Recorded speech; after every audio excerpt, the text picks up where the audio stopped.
Now let us learn how do we find the central atom in a coordinated compound.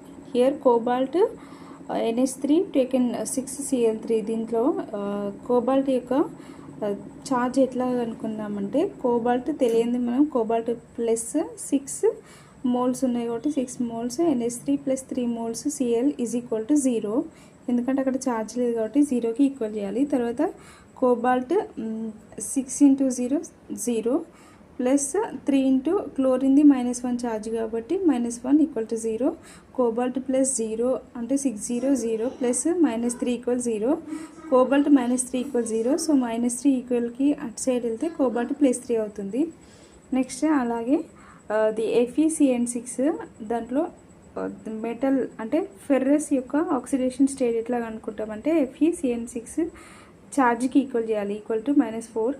Fe plus 6 moles of Cn is equal to -4 and Fe plus 6 into cyanide -1 charge, -1 is equal to -4. Fe plus 6 -1 6 ones are -6 anamata. -6 equal -4 and Fe is equal to -4 plus 6 is equal to Fe equal +2 అవుతుంది. So in this way we can find the oxidation state of a metal atom.